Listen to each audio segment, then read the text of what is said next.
Strategi nafkah di pedesaan adalah suatu aksi dan suatu taktik yang dibangun oleh individu maupun kelompok dalam upaya mereka mempertahankan kehidupannya. Assalamualaikum warahmatullahi wabarakatuh. Perkenalkan, nama saya Ade Hermawan dari YIN Syekh Nurjadi Cirebon, Prodi Pengembangan Masyarakat Islam atau yang sering disebut dengan PMI, Fakultas Usuluddin Adab dan Dakwah. Di sini saya akan menjelaskan bagaimana strategi nafkah di pedesaan dalam keadaan new normal. Saya akan mengupas satu persatu. Apa sih itu strategi nafkah di pedesaan? Lalu apa new normal tersebut? Nah, jadi new normal adalah suatu langkah percepatan penanganan COVID dalam bidang kesehatan sosial maupun bidang ekonomi, atau keadaan normal kembali di tengah pandemi COVID-19 tersebut. Seperti kemarin Pak Jokowi telah mengatakan, kita tuh akan hidup berdampingan dengan virus tersebut. Lalu apa sih strategi nafkah di pedesaan? Jadi strategi nafkah di pedesaan adalah suatu aksi dan suatu taktik yang dibangun oleh individu maupun kelompok dalam upaya mereka mempertahankan kehidupannya. Lalu apa kaitannya new normal dengan strategi nafkah di pedesaan? Sebelum masuk ke penjelasan, saya akan berfokus pada suatu nilai yang mana telah tadi dikatakan di new normal adalah suatu langkah percepatan penanganan COVID di bidang ekonomi. Mungkin kita sudah mengenal apa sih COVID-19 tersebut. Jadi COVID-19 tersebut itu adalah sebuah virus. Pemerintah telah mengeluarkan kebijakan-kebijakannya melalui PSBB, physical distancing, social distancing, karantina wilayah, atau lockdown. Kebijakan-kebijakan tersebut adalah upaya pemerintah supaya virus tersebut tidak menyebar luas. Dengan adanya virus tersebut, semua terkena dampaknya, entah itu masyarakat pedesaan maupun masyarakat di kota, terutama dalam bidang ekonomi. Nah, jadi mungkin sudah jelas apa kaitannya new normal dengan strategi nafkah di pedesaan. Jadi new normal dan strategi nafkah di pedesaan adalah suatu langkah atau suatu usaha masyarakat pedesaan untuk memulihkan kembali perekonomiannya. Nah, meskipun masyarakat pedesaan telah menerima bantuan dari pemerintah, tetapi masyarakat pedesaan tidak terus berharap kepada bantuan-bantuan pemerintah, tidak mengandalkan terus kehidupan sehari-harinya kepada pemerintah.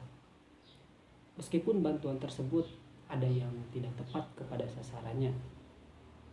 Jadi mungkin sudah jelas lah apa sih itu kaitannya. Biasanya tadi ya telah dikatakan. Di sini saya akan menjelaskan strategi-strateginya. Yang pertama itu adalah strateginya intensifikasi.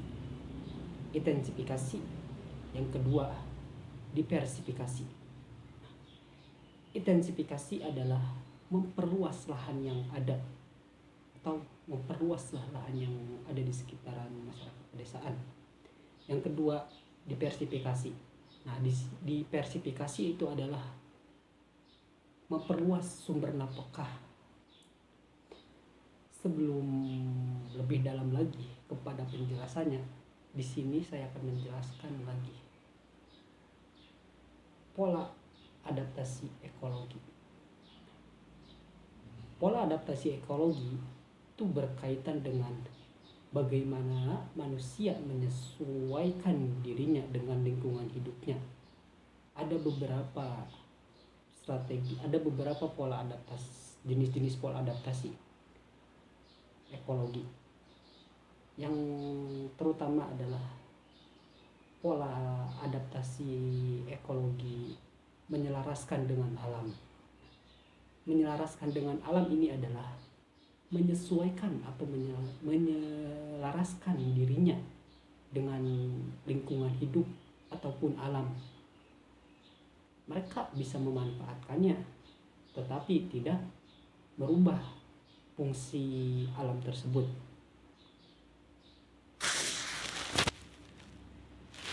Berkaitan dengan masyarakat pedesaan dan kaitannya dengan alam, itu sangat berhubungan dan sangat erat lah kehidupan, yaitu dengan lingkungan hidupnya ataupun alam. Apalagi di daerah saya, di Kota Majalengka. Kota Majalengka itu mungkin dikatakan adalah dataran tinggi, karena Kota Majalengka itu berada di bawah kaki Gunung Ciremai. Pemerintahan Kota Majalengka telah menetapkan beberapa pedesaan untuk dijadikan sebuah tempat para wisata atau objek wisata.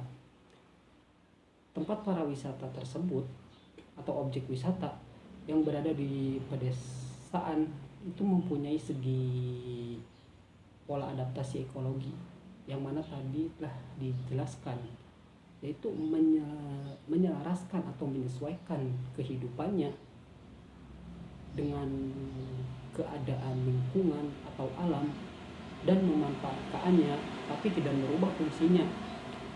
Salah satu contohnya adalah objek wisata yang berada di sekitaran desa saya, yaitu River Tubing. Nah, River Tubing itu memanfaatkan sungai tapi tidak merubah fungsinya, tidak merubah fungsi sungai tersebut. Mereka hanya memanfaatkan sungai-sungai tersebut, tidak merubah fungsi sungai sebagai suatu aliran air dari hulu sampai ke hilir. Itu mempunyai nilai dari pola ekologi yang tadi saya jelaskan. Nah, itulah tadilah salah satu contoh dari objek wisata River Tubing. Masih banyak juga objek wisata yang berada di pedesaan yang mempunyai segi nilai dari pola adaptasi ekologi yang menyelaraskan dirinya atau menyesuaikan dirinya dengan lingkungan hidup, memanfaatkannya tidak merubah fungsi alam. Contohnya keindahan alam yang disajikan oleh objek wisata.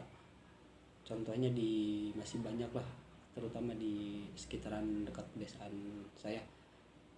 Dia menyajikan keindahan alam. Dia hanya menambahkan arsitek yang terbuat dari kayu atau terbuat dari apa, supaya itu memperindah dan mempercantik lagi alam tersebut. Contohnya dalam bingkai kayu yang dibuat semacam yang diunggah di sosial media Instagram. Mereka membuat bingkai itu untuk berfoto atau berselfie dengan objek alam. Jadi itu mempercantik tapi tidak merubah alam tersebut. Nah, setelah melewati PSBB, tempat wisata akan kembali dibuka dengan keadaan new normal. Kembali dibuka tapi sesuai dengan protokol kesehatan COVID, yang contohnya harus mencuci tangan, disediakan cuci tangan, atau harus memakai masker. Nah, kembalinya aktivitas objek wisata itu sangat bermanfaat bagi masyarakat pedesaan. Masyarakat pedesaan bisa melakukan strategi yang tadi dijelaskan, yaitu intensifikasi maupun diversifikasi. Dalam hal contoh intensifikasi itu memperluas lahan yang ada. Misalkan masyarakat yang berada di dalam lingkungan tempat objek wisata bisa membuka lahan parkir atau membuka lahan warung-warung. Itulah salah satu contoh dari strategi nafkah di pedesaan. Bisa membuka warung, bisa membuat parkiran. Nah, diversifikasi itu adalah memperluas sumber nafkah. Mereka sambil menanam padi, itu menanam ubi-ubi, mereka juga bisa membuka warung atau menjadi pemandu objek wisata. Mereka sambil menunggu tanamannya untuk ditanam, mereka bisa juga bekerja di objek wisata tersebut, bisa bekerja, bisa berusaha. Nah, itulah strategi-strateginya. Jadi dalam upaya melakukan strategi itu, masyarakat pedesaan bisa memulihkan kembali perekonomian yang tadinya udah drastis banget, istilahnya udah gak layak itu, gak bisa dapat ekonomi, sumber nafkah dari mana dengan adanya virus tersebut. Nah, dengan adanya new normal itu bisa kembali beraktivitas dan bisa kembali mengais rezeki dari strategi-strategi tersebut. Itulah kaitannya strategi nafkah di pedesaan dengan new normal. Sekian dari saya, kurang lebihnya mohon maaf. Assalamualaikum warahmatullahi wabarakatuh.